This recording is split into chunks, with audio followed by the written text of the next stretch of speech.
This is the story of an orphan named Lu Shu. He's not your usual orphan, rather, he's a metahuman adapting to the changes occurring in himself and the world around him as the magical era starts. He embarks on a journey with his adorable young sister, Xiao Yu, to rise above the ranks. Episode 1. A woman is seen carrying a baby late at night while it is storming outside. Due to the presence of suspicious-looking men, she hides somewhere and sings a lullaby to her baby. She claims she is unable to return home. Fortunately, a kind lady offers to provide her with overnight refuge for the sake of the baby. The mother hands her infant to the lady, saying that she is going to get some medicine and is never seen again. There is a significant time jump of about 18 years. Some sort of Chinese event is going on and we meet our main character, Lu Shu, hanging out with a girl who appears to be his sister, Xiao Yu.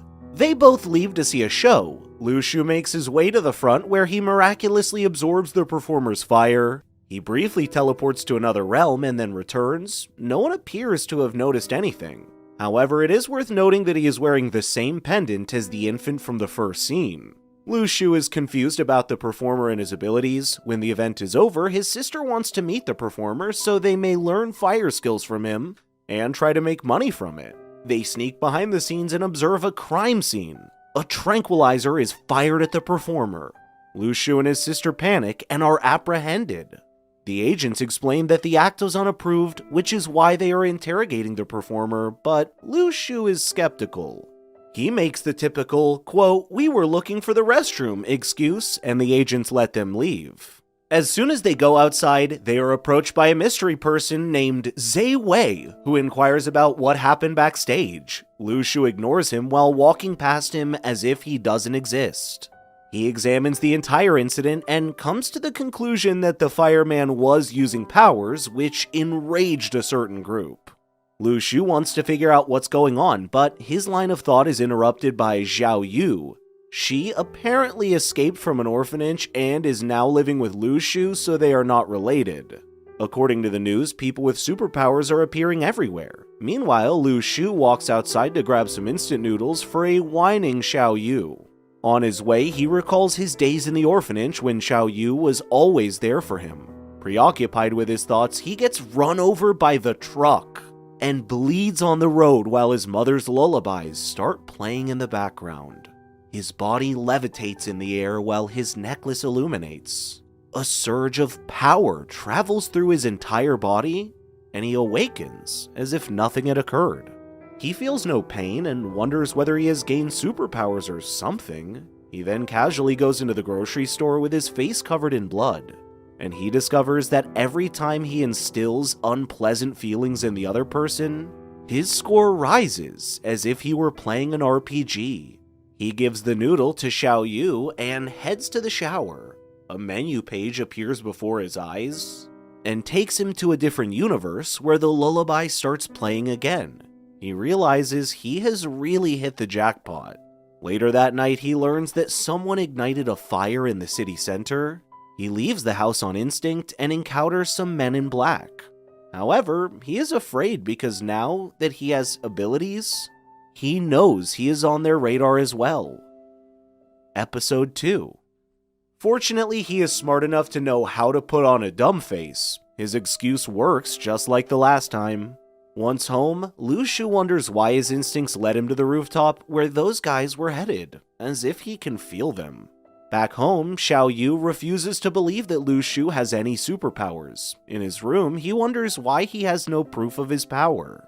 From the scores he had gathered so far, he buys another item that looks like some sort of spiritual energy. He eats it, gets teleported into another universe like usual, and returns with a new ability unlocked. He tests it out and realizes that he can lift his entire bed with just one hand, which makes him determined to earn more points. The next day, Lu Shu sells eggs to make money. Some of his classmates arrive to nag him about having to work to survive. However, Lu Shu has become an expert in annoying others. This is when he sees a girl named Chao, who makes his heart skip a beat. In the classroom, everyone is talking about people with superpowers. Lu Shu learns that there are some ranks for these awakened people, and currently Lu Shu is at rank F. However, he couldn't care less about ranks as long as he can make more points. Suddenly, they hear the news that a boy from 7th grade, Li Qi, has unlocked superpowers. He had a fight with a teacher, and now he's on the roof threatening to push a faculty member down. Owing to his smart and quick thinking, Lu Shu distracts Li Qi while the police rescued the poor staff member. Back in class, Lu Shu is forced to give a blood sample along with everyone else, and he is not sure what purpose it serves. The next day in school, we find out that blood samples were taken to identify who the awakened students are. They will be provided a special classroom and a special teacher who turns out to be the same agent who tranquilized the fireboy. The name of the students are revealed, and everyone is shocked to find out Lu Shu's name is on it.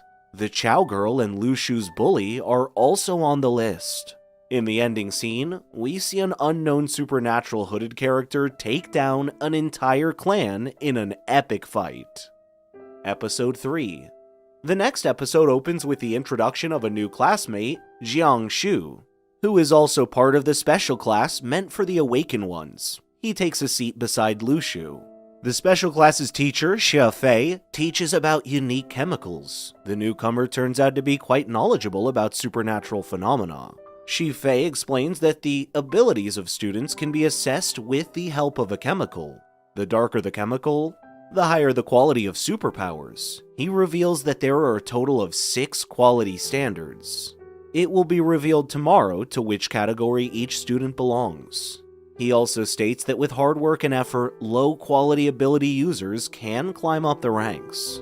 Back home, Lu Shu wonders if the quality of his ability will be low because he had eaten the purification fruit. The game reveals that Lu Shu has used too many purification fruits, so now they will no longer appear in the draw. Instead, he gets a stinky tofu. Determined to draw something special, he spins and spins until there is a mysterious black aura and an object appears in Lu Shu's hands, and then accidentally seeps into Xiao Yu's consciousness. Just like Lu Shu, she enters into an unknown star plane that looks different from what we saw with Lu Shu. She comes back to her senses and exclaims that she is awakened. Lu Shu hopes his ability will make cash someday, or something better than stinky food. He starts telling the stinky tofu his game rewards him. Many people buy the tofu, doubling Lu Shu's income, although some people resent its smell, but that also helps Lu Shu as their negative feelings increases his score points that he can later use to buy more tofu to sell. He's truly a mastermind. He enjoys the next couple of weeks enjoying his business success.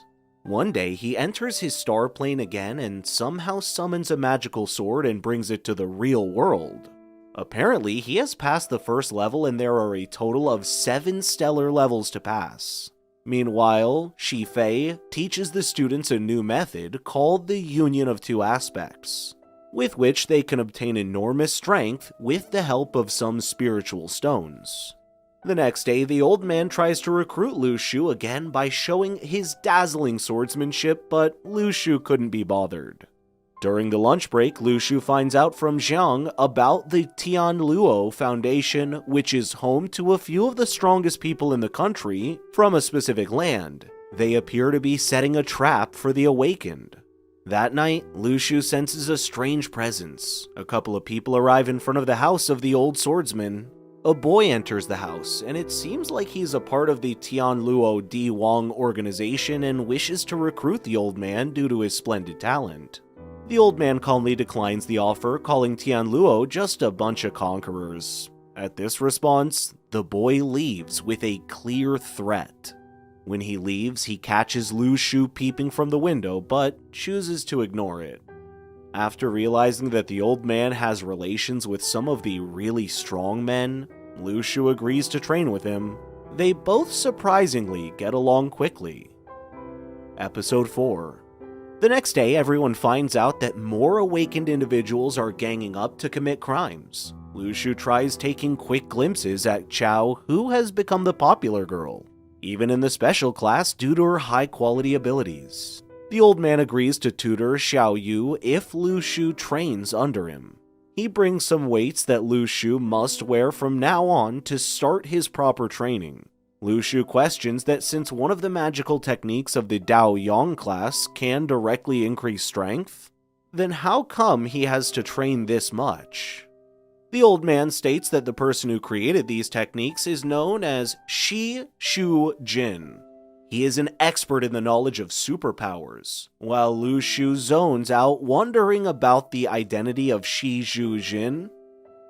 The old man states that when it comes to learning swordsmanship, he can't look for quick shortcuts. He commands Lu Shu to put on the lightest weights of 300 kilos. Lu Shu tosses the weights in the air, commenting that these are too lightweight. In response to the shocked expression on the old man's face, Lu Shu reveals that he has already awakened. The old man thinks for a while, and then grabs a paper from the table. He uses his superpowers on the paper, and turns it into something sharper than a sword. The energy from this paper cuts down an entire wall. He then asks Lu Shu to do the same air attack on his own using all his might. Lu Shu musters up all his strength, but fails multiple times. He trains until he gets it right. At the end of the training day, the old man tries to get a promise from Lu Shu that if he ever gains enormous strength, he will take responsibility for it and use it for the greater good. Lu Shu refuses and states that his only responsibility is to survive and look after Xiao Yu. The old man tells him to think again. However, we get an insight into the personality of Lu Shu. Despite all the hardships in his childhood, he has never been unhappy, he just doesn't want more responsibilities. The next day, in Lu Shu's absence, a mysterious man arrives. He's the same powerful guy that the old man had mentioned to Lu Shu during the training. Shi Shu Jin, Xiao Yu says something dumb that annoys the uninvited guest.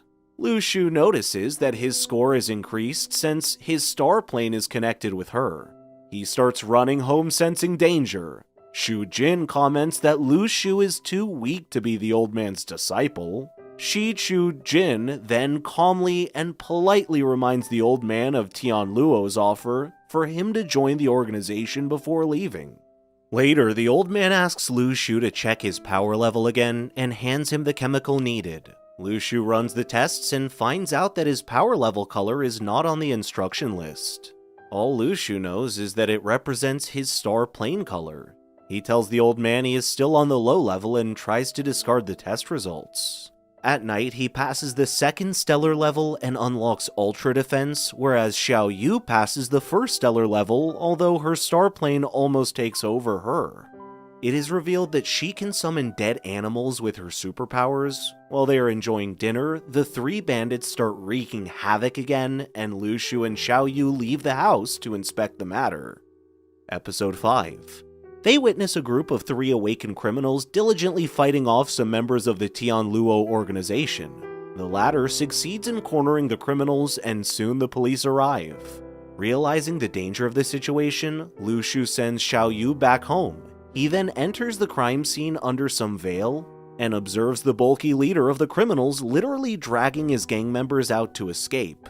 However, a member of Tian Luo uses a blood spell to render him motionless, but it's of no use. Soon Lu Shu gets caught in the crossfire and finds himself confronting the bulky dude. He summons that sword from his star plane and effortlessly crushes the bones of the latter, killing him as a result. Later that night, he takes Xiao Yu out to test her powers, and she manages to capture energy from the same dead culprit. Meanwhile, Tian Luo has arranged a meeting to find out Lu Shu's identity. They claim that he is at least sea level, therefore taking him in is the utmost priority where he may be.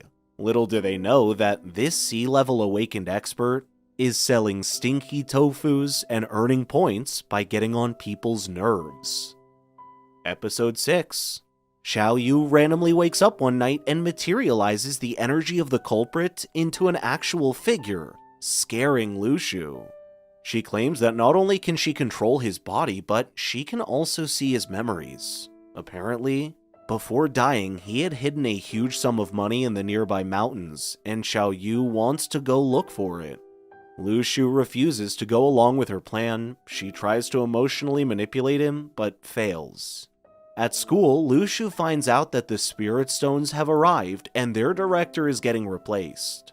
It appears that the new director is a B-level Tianluo member, Director Li, and Lu Shu recognizes him. The former also senses something in the crowd but chooses to ignore it. He then has a meeting with the awakened students to remind them of their responsibilities in the future and the spiritual stones. After that, he gives them the example of the mysterious guy who killed a D-level criminal, not knowing the guy is right in front of him. Later, Lu Shu receives 2 spiritual stones and plans on selling them. Director Li meets the old man because he thinks the mysterious C-level guy is from his association because he can wield a sword. He warns them of some skeletons that have resurrected out of nowhere from the ruins. Episode 7. The awakened students are called by the school to visit the ruins and inspect the situation, which will give them experience. Lu Shu trains in his star plane at night while annoying others during the day. Eventually, his class rep challenges him to arm wrestle but easily loses. Mist starts appearing from the mountaintops, indicating the arrival of skeletons. However, it is revealed that if someone obtains an object called the Eye Matrix, the skeleton will disappear. Everyone starts running downhill, where Lu Shu and Jiang Shu get separated. In the middle of the chaos, only Lu Shu has the guts to stand on his feet and slash the skeletons. He tells them to get out of his landscape as soon as possible and stays behind to deal with the monsters. Episode 8. While eliminating the targets left and right, Lu Shu comes across a flare that was shot down by a foreign student who Lu Shu believes is a spy. It is revealed that his suspicions are true, and the spy is here to plunder the treasures from the ruin. However, soon they get attacked by a herd of skeletons and they both start running for their lives. Lu Shu still manages to annoy the spy just to earn some points. They escape but find it hard to trust each other. The spy looks for opportunities to run away unnoticed, but Lu Shu doesn't let him. While replenishing his energy by eating food from the gacha game, he offers the rotten soup to the spy kid, which acts as the last nail in the coffin, and an epic duel begins. Unexpectedly, Lu Shu uses an attack he has never used before, and the spy kid starts bleeding. He then leaves and wanders the ruins for days, comes across fruits that he stores for later, and fights off beasts of the night. He runs until he reunites with the other students, who refer to him as their master, as he is the strongest. Lu Shu uses the moment to his advantage and shows off the fruits he collected on the way, refusing to give them any. Episode 9. Lu Shu leaves in search of the Eye Matrix and comes across a skeleton on a horse. He fights with it barehanded and manages to steal its long spear. Meanwhile, Tianluo spots a caravan of skeletons. They conclude that killing their leader will mess up the enemy, but their leader seems to have lost its weapon, which Lu Shu had stolen. Tianluo struggles in devising a strategy, and that's when Lu Shu arrives, carrying the spear, shocking everyone. He steals more of their weapons as if it were some walk in the park. Tianluo considers making him join their organization. Episode 10. Being as greedy as he is, Lu Shu starts selling weapons for cash and jewelry. Later that night, they encounter mysterious creatures that resemble dark energy, and trigger the sword inside Lu Shu's realm, but he is unable to pull it out. The squad finally makes it to the core of the ruins, and Lu Shu meets the organization's leader, who appears to easily summon his sword that could cause blood loss to an average person. Soon, Director Li arrives with fruits for everyone. They plan on exploring the trench in the core the next morning, but that night, a group of spies departs to find the Eye Matrix themselves. Episode 11. All the ruckus causes Director Li to demonstrate his true strength, much to Lu Shu's shock. The former claims that it was all part of his plan to expose the spies. They all then travel underground to find the Eye Matrix before the enemy does. However, when they reach the bottom, all spies appear to have died. That's when the same dark energy forms from earlier attacks them again. It is revealed that the spies transferred their soul and energies to one person who is now astronomically strong and invisible. Apparently only Lu Shu can figure out his location. More creatures attack and Lu Shu escapes. The ghost spy tries to attack him, but the energies Lu Shu absorbed earlier counterattack. Episode 12. While everyone is busy fighting, Lu Shu steals more weapons. He's about to touch a special seal when a skeleton tries to stop him. As soon as he touches it, everyone turns to dust and gets revived back to Earth. However, there is no sign of Lu Shu and his classmates, including the bully, almost start mourning his death, but then he walks in laid in dazzling jewelry. He goes home to make up with Xiao Yu and inspects the seal he had taken from the realm. Meanwhile, Tianlu can't figure out who stole the Eye Matrix, aka the seal.